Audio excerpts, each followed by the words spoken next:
আসসালামু আলাইকুম। আশা করি সবাই ভালো সুস্থ আছে। আলহামদুলিল্লাহ আমিও ভালো আছি। Hey guys, welcome back to our channel. আবার এসে গেছি নতুন একটা রান্নার রেসিপি নিয়ে। পরপর দুটো রেসিপি আমি শেয়ার করছি বন্ধুরা। গরমের দিনে এই রেসিপিগুলো করলে কিন্তু বেশ ভালোই হয়, সেজন্যই আমি তোমাদের সামনে নিয়ে এলাম। আমরা গ্রামের মানুষ প্রতিদিন সকালে উঠে আমাদের সমস্ত কাজকর্ম সেরে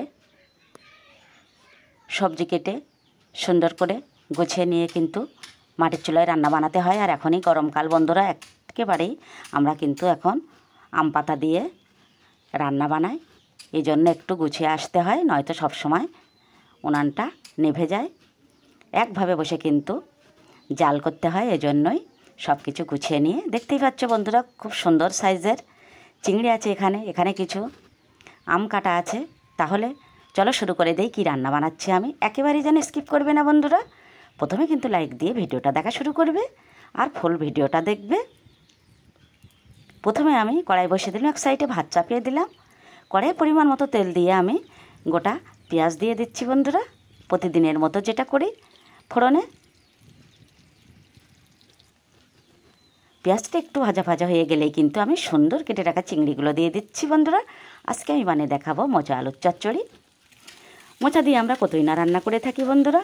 মোচার ডালনা, মোচার চপ, মোচা দিয়ে ডাল, মোচা দিয়ে চিংড়ি, মোচা বাটা, অনেক কিছুই না রান্না বানাতে হয়। আমি এটা মোচা আলু ও চিংড়ির চচ্চড়ি বানাচ্ছি, সেটাই তোমাদের সঙ্গে শেয়ার করছি।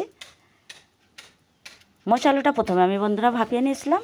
তারপরে আমি ফোড়নে পেঁয়াজ, আদা, রসুন সব বাটনাগুলো দিয়ে কিন্তু আমি আলু ও মোচাটা দিয়ে দিয়েছি চিংড়ির সঙ্গে। এখন আমি বেশ সুন্দর করে কষিয়ে নেব। দিয়ে দিলাম স্বাদ মতো লবণ, দিয়ে দিলাম পরিমাণ মতো হলুদ।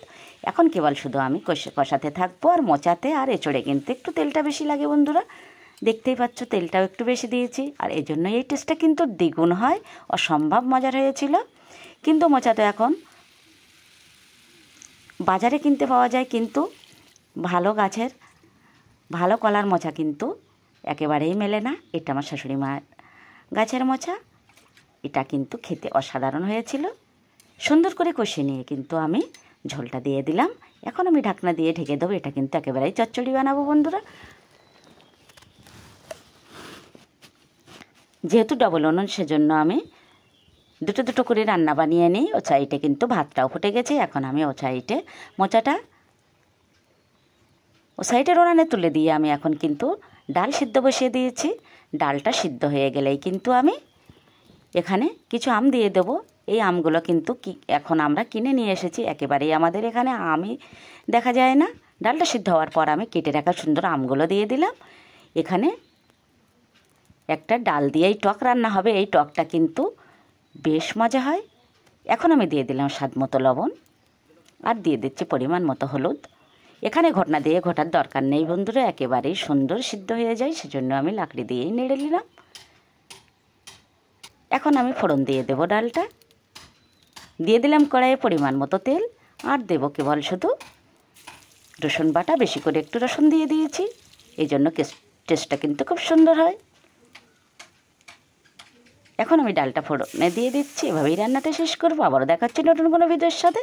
ততক্ষণই সবাই ভালো সুস্থ থাকো। আল্লাহ হাফেজ।